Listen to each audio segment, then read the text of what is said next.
Let go of my daughter!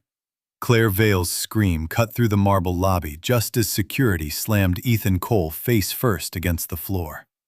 The little girl in his arms was crying so hard she could barely breathe, and still, Claire looked at the man who had pulled her away from a falling glass panel, as if he were the danger.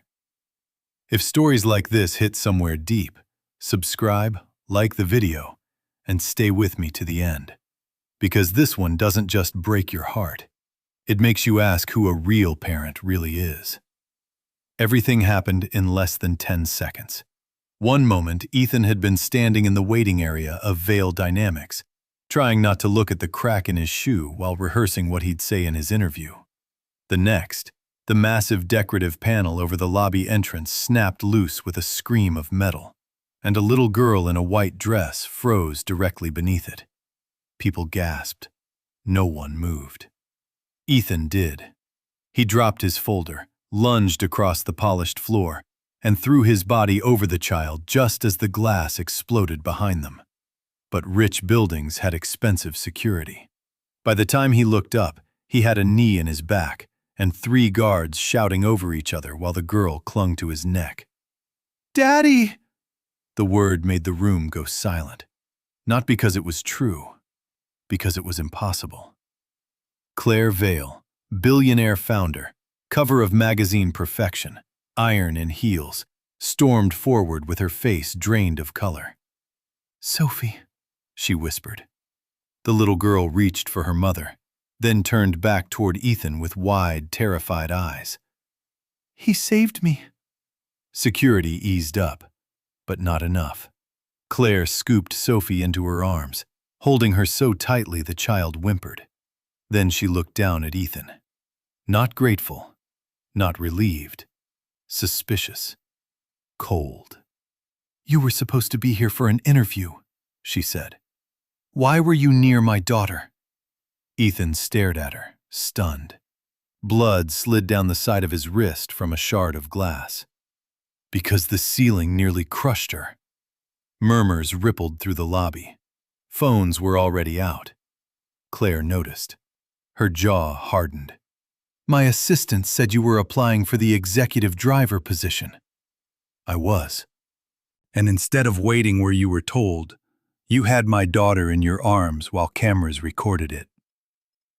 For a second, Ethan thought she was joking. Then he saw it in her eyes. She really believed image came before truth. Little Lucy tugged his sleeve from where she'd been sitting near the reception desk, coloring on the back of his resume. His 8-year-old daughter looked pale and frightened. "Daddy," she whispered, "your hand." Claire's gaze flicked to Lucy, to Ethan, to the rent-cheap suit he'd borrowed from a neighbor. Something in her expression changed. Dismissal. A single father with a child at an interview for a role requiring absolute availability, she said. That was already a concern. Ethan slowly stood. A concern?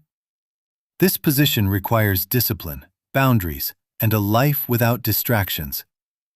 Lucy flinched like the word hit her. Ethan's voice dropped. My daughter is not a distraction. Claire didn't blink.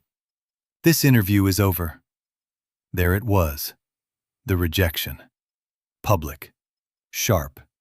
Humiliating. Around them, people who had watched him save her child were suddenly pretending to study their phones. Sophie twisted in Claire's arms. Mommy, no, We're leaving, Claire said. Ethan bent to gather the papers scattered on the floor, but Lucy got there first, her little hands shaking as she picked up the resume, now smeared with blood and glass dust. He took her hand and led her toward the revolving door. Just before he stepped outside, Sophie's small voice chased after him. Thank you.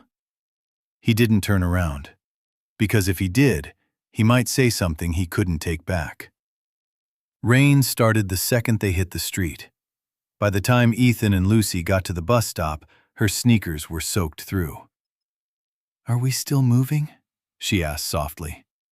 He froze. He hadn't told her about the eviction notice taped to their apartment door that morning. He hadn't told her because kids already learned too early when life was unstable. He was trying to let her be 8 for one more day. Why would you ask that? She looked down. Mrs. Alvarez was helping you hide the red paper.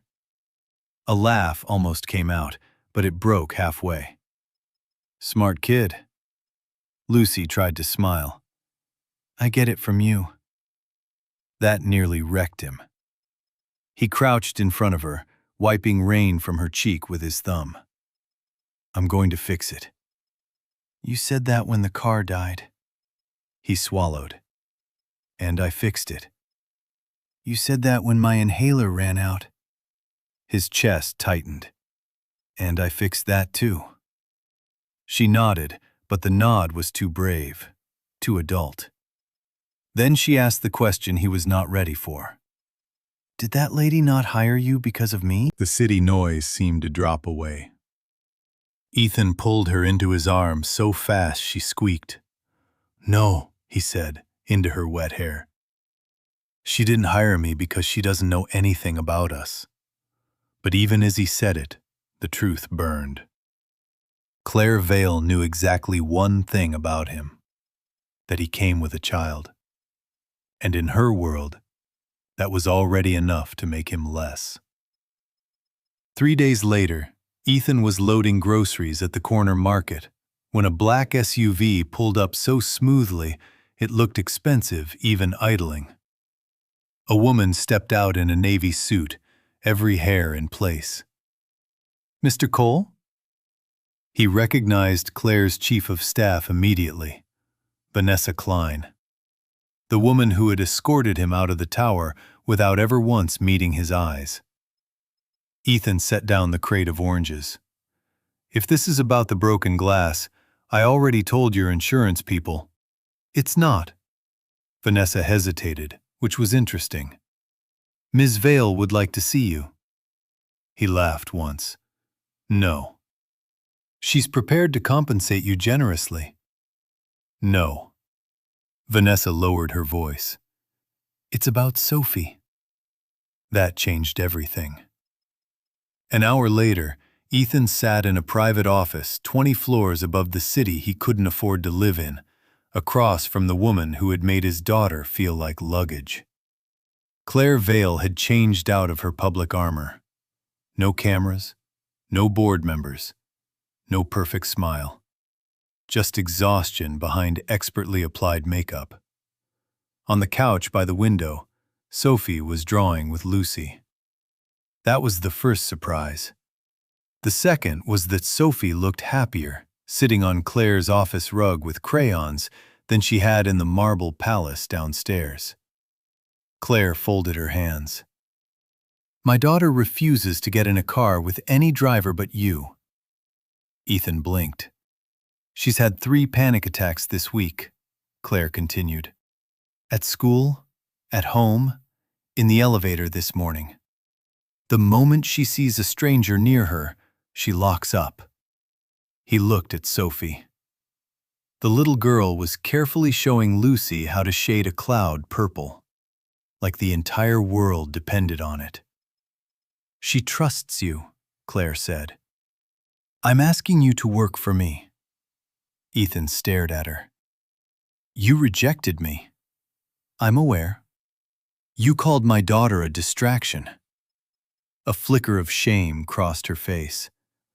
I was wrong. He hadn't expected that. Not from her. Not that fast. But apologies from powerful people often came gift-wrapped in need. What exactly are you asking? Temporary transport. Presence at school pickup. A familiar face until Sophie settles. Presence? Claire exhaled. My daughter's father is contesting custody. There was the crack. Not in the glass this time. In her. He hasn't been involved for 2 years, she said. Now suddenly he's interested. Why? Because hurting me is one of his hobbies. Ethan leaned back. He should say no. He should walk out, take Lucy, and let billionaires solve billionaire problems. Then Lucy burst into a coughing fit by the couch. Mild, but not mild enough. Claire was on her feet instantly, alarm flashing over her face. Ethan pulled the inhaler from Lucy's backpack and handed it over. Sophie watched all of it with giant eyes. When Lucy could breathe again, Sophie whispered, "Your daddy always knows what to do." The room went still. Claire looked at Ethan differently then. Not warmly, not yet, but less like a risk. More like a man holding together a life with bare hands. "What's the pay?" he asked quietly. Claire told him. It was enough to stop the eviction, refill prescriptions, and maybe, if the universe was feeling generous, replace Lucy's broken bed frame. He hated how quickly desperation answered for him. "When do I start?" The first week was a disaster. Sophie refused to speak in the car unless Ethan was driving.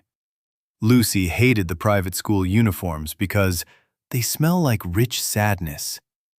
Claire's house was so large it echoed, which made it feel less like a home and more like a museum dedicated to silence. And Claire herself moved through it like she was being timed. Breakfast calls, car calls, investor calls.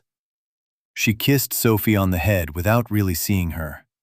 Ethan noticed because Lucy would have called him out for half that. On the fourth morning, he found Sophie sitting under the grand staircase in her uniform, hugging her knees. "You'll miss school," he said gently. "I know." "You sick?" She shook her head. "Scared?" A tiny nod. "Of what?" Her lips parted, but no words came out. Then, from the hallway, a male voice sliced through the house. "There she is!" Adrian Mercer looked like wealth had learned how to smirk. Tailored coat, perfect teeth. The kind of handsome that got away with cruelty longer than it should. Sophie shrank instantly. Adrian noticed Ethan and gave him one quick, dismissive scan. "So you're the babysitter?" "I'm the driver." "Even sadder title." Claire appeared at the end of the hall like she'd been summoned by rage alone. "You weren't cleared to enter through the side wing." Adrian smiled without warmth. "I was picking up my daughter." "You were not." Sophie's fingers dug into Ethan's sleeve. That said everything. Adrian saw it too. His smile slipped. Then he did something uglier. He knelt in front of Sophie and softened his voice for show. "Sweetheart, are you telling lies about Daddy again?" Ethan felt her freeze. Claire stepped forward, but Ethan's voice beat her to it. "Don't." Adrian looked up slowly. "Excuse me?" "You heard me." For one electric second, the house felt too small for what might happen next. Then Adrian stood, brushed imaginary dust from his cuff, and laughed. "Your staff. Remember that." He walked out. Only after the doors shut did Sophie finally breathe. And that night, Lucy found Ethan on the tiny balcony outside the servants' guest room they'd been given and asked, "Why do rich people have bigger houses if they're going to fill them with worse stuff?" He laughed so suddenly he had to cover his mouth. Then he looked at his daughter and thought, "You are the only honest person I know." The weeks rolled on, and something dangerous began to happen. They started becoming a rhythm. Ethan making 2 lunches because Sophie hated the smell of cafeteria soup, and Lucy insisted sandwiches taste nicer when your dad cuts them crooked. Sophie waiting by the front window for Ethan's truck, even though there were 7 luxury cars in the garage. Lucy teaching Sophie how to play card games with made-up rules. Claire watching from doorways she thought nobody noticed. But Ethan noticed everything. Like how Claire never ate dinner sitting down. How she checked Sophie's bedroom after midnight, standing there in the dark as if making sure love could still be verified visually. How she once picked up a family photo from the mantel, her, Sophie, Adrian, and turned it face down before anyone saw. Then, one rainy afternoon, the whole fragile arrangement shifted. Sophie's class was doing a Family's Day assembly. Claire had promised to come. Adrian had sent orchids the size of insults. At the last second, Claire got trapped in an emergency board vote. Adrian never showed at all. When Sophie walked on stage and scanned the room, nobody had to say what she realized. No one was there. Then Lucy stood on her chair and yelled, "Sophie, we're here!" Half the auditorium turned. Ethan winced. But Sophie saw them. Her face cracked open with relief so raw it made several parents look away. After the performance, she ran straight past teachers, straight past security, straight into Ethan's arms. Not because he expected it, because she needed somewhere to put the hurt. He held her while she cried into his jacket. "I did the solo right," she kept saying. "I did it right." "You did perfect." "My mom said she'd come." "I know." "My dad didn't even answer." "I know." Claire arrived 20 minutes later, breathless, hair undone by weather and speed and panic. She saw Sophie in Ethan's arms, saw the child she kept providing for, but kept failing to reach. And for the first time since he had met her, Claire Vale looked jealous. Not of romance, of trust. That night, Claire knocked on the guest room door after both girls were asleep, sprawled across a blanket fort. Ethan opened it halfway. "We need to talk." He stepped into the hallway and shut the door quietly behind him. Claire was still wearing her office clothes, but the sharpness was gone. Her eyes were red. "I missed her again," she said. He said nothing. "I watched the video 3 times in the car." Her laugh was brittle. "Do you know what the comments are saying? They're calling me an absent mother, saying my daughter smiled more at you than she ever does at me." "That's not, it is." Her voice cracked, and she hated herself for it. "I built everything I have because I grew up with nothing. Do you understand that? Nothing. My father left. My mother worked until her hands shook. I swore my child would never know fear." Ethan looked past her at the dark hallway, lined with art nobody touched. "She knows a different kind," he said. The words landed hard. Claire closed her eyes. When she opened them again, they were wet. "Do you think she hates me?" He should have lied. But she wasn't asking for comfort. She was asking for truth. "No," he said softly. "I think she's waiting." "For what?" "For you to choose her, while she can still see it." Claire pressed a fist to her mouth. For a second, she looked less like a billionaire and more like a daughter who still remembered being left. Then she whispered, "How do you do it?" Ethan almost smiled. "Poorly. Constantly. Loudly. But I show up." That was the night she sat at the kitchen table until 2 in the morning while he taught her how Lucy's bedtime medicine schedule worked, how to braid hair without pulling, why kids could tell the difference between presence and presence. He expected her to forget everything by sunrise. She didn't. For a little while, things got better. Claire started taking breakfast without her phone. She read to Sophie herself, badly, doing all the wrong voices until Sophie laughed milk through her nose. Lucy's laugh began living in the house too. It was dangerous, that sound. It made the place feel alive. And that was exactly when Adrian struck. The charity gala was supposed to repair Claire's image before the custody hearing. Perfect family photos, investor confidence, controlled press.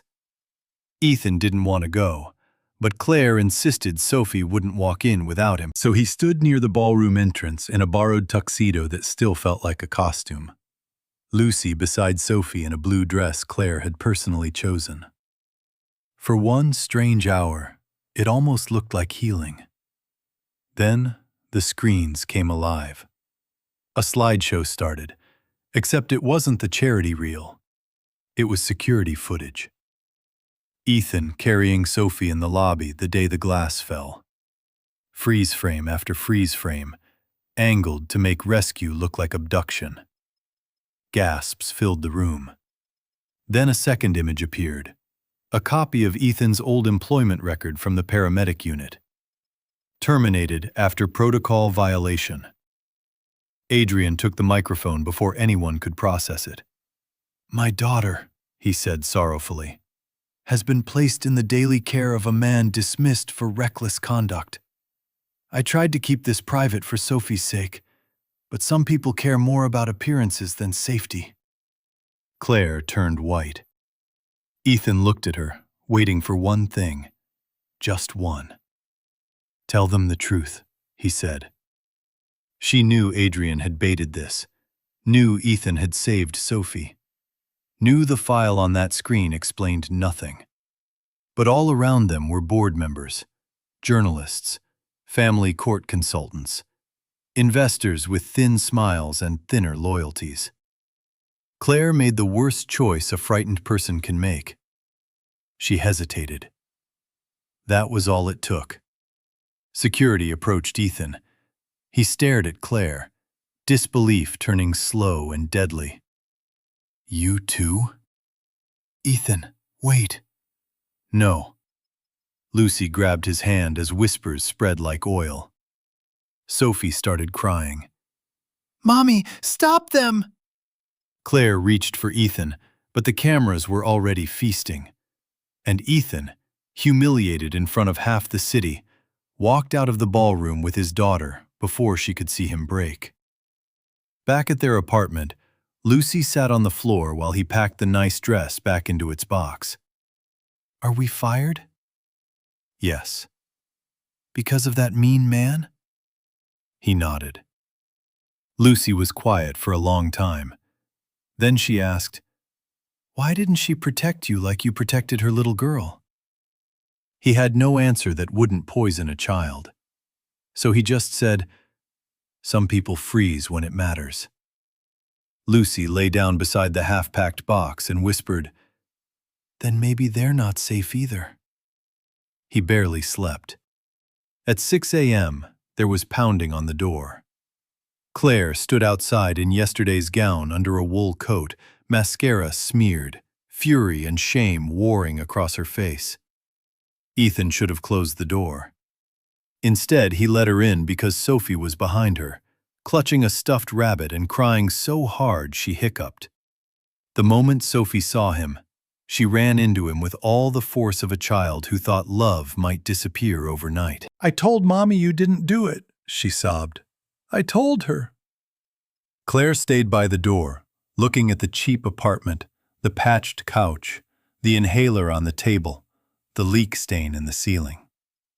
"This is where you live," she said quietly, but not with judgment, with grief. Ethan didn't help her with that.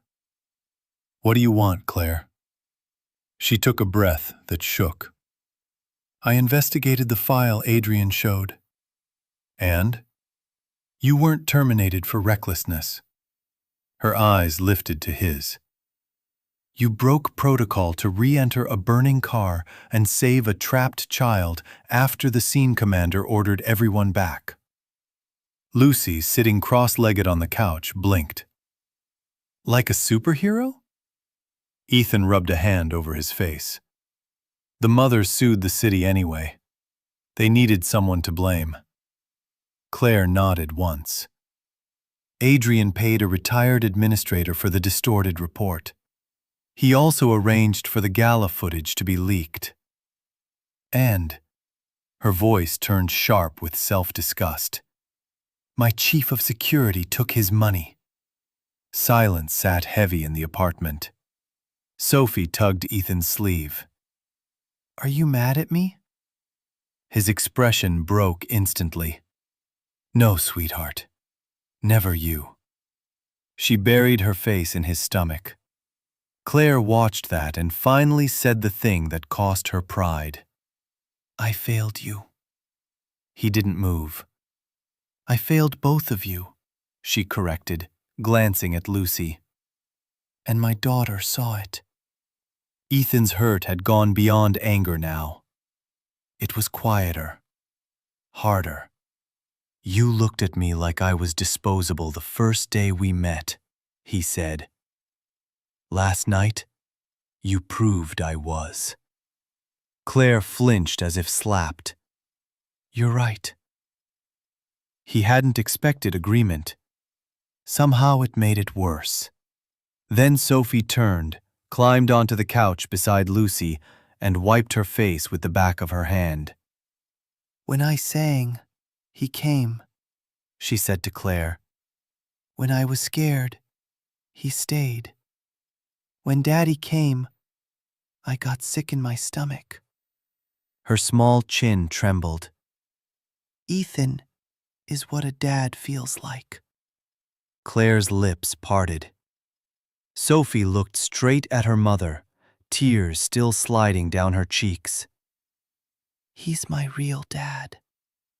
Nobody in the room breathed. Claire closed her eyes like the words had found the exact wound she spent years dressing in diamonds. Lucy looked at Ethan, then at Sophie, then shrugged in kid logic. Well, we can share him. The sound Claire made then wasn't quite a laugh and wasn't quite a sob. It was the sound of a woman losing the last lie she had told herself.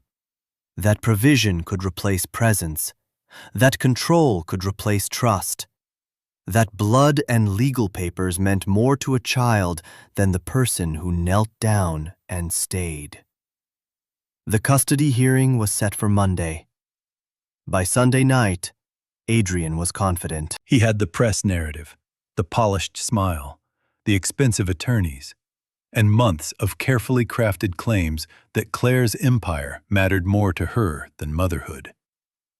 What he didn't know was that Claire was done being managed by fear. When she walked into court, she didn't bring image consultants. She brought truth. She brought the actual paramedic report clearing Ethan. She brought transaction records linking Adrian to the bribed security chief. She brought the school counselor prepared to testify that Sophie showed measurable fear responses around her father. And when Adrian's attorney smugly suggested Sophie had been coached to prefer hired help over family, Claire stood up before her own lawyer could stop her. No, she said, voice steady. My daughter learned the difference between family and performance by living with both. The courtroom went still. Adrian's charm cracked. Then the judge asked if Sophie wished to speak in chambers. Everyone expected the usual soft child answers. Instead, when Sophie entered, holding Claire's hand, she saw Ethan waiting at the back as a witness and let go of her mother. She ran to him, not to Adrian, not to the cameras, to Ethan. And in that formal, silent courtroom, with lawyers, reporters, and power surrounding her, Sophie threw her arms around his waist and said it again. He's my real dad. Adrian shot to his feet. This is absurd! No, Claire snapped, turning on him with a fury so clean it almost glowed. What's absurd is that you think parenthood is a title you wear into a room after abandoning the child inside it. For once, Adrian had nothing. The judge didn't award Ethan anything, of course. Life wasn't that simple.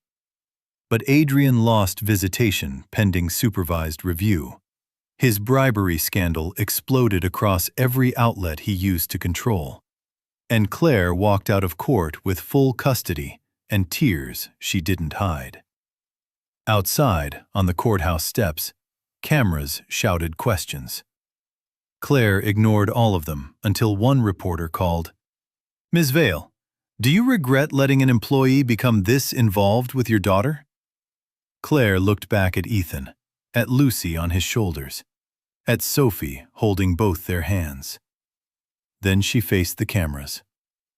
"I regret confusing status with character," she said. "That mistake nearly cost my daughter her sense of safety. Never again." That clip went everywhere. But the part that mattered didn't. That happened later. No cameras, no judge, no polished floors. Just Claire standing in Ethan's apartment kitchen while Lucy and Sophie argued over whether pancakes counted as dinner. "I don't know what this is supposed to look like," Claire admitted. Ethan leaned against the counter. "Me neither. I'm not asking for forgiveness because I'm lonely." "Good. I'm asking because I want to learn how to be someone my daughter runs to, not someone she waits for." There it was. No armor, no power move, no perfect line. Just a mother telling the truth, too late to be easy, but not too late to matter. Ethan looked through the doorway where Sophie was giggling so hard she nearly fell off her chair, Lucy beside her bossing everyone around like a tiny union leader. Then he looked back at Claire. "This only works," he said quietly, "if nobody gets treated like they're temporary when things get hard." Claire nodded, eyes shining. "Then I'll spend the rest of my life proving they're not." Months later, the house no longer echoed. Lucy's drawings were on the refrigerator. Sophie's laughter reached the upstairs hall. Claire still worked too much. Ethan still overcooked toast. The girls still fought over whose turn it was to sit in the front seat, and none of it was elegant. But it was real. And one night, as Ethan tucked blankets around two sleeping girls who had insisted on a movie campout, Sophie stirred just enough to mumble into her pillow, "Night, real dad." Ethan froze. Across the doorway, Claire stood with one hand over her mouth, tears slipping silently down her face. He looked at her. She looked at him. And in that small, ordinary room, more sacred than any courtroom or gala had ever been, they both understood the same thing at once. A real parent isn't the one who arrives with the biggest name. It's the one who stays long enough for a wounded child to finally sleep. So tell me in the comments, what makes someone a real parent? Blood, money, or the person who never leaves?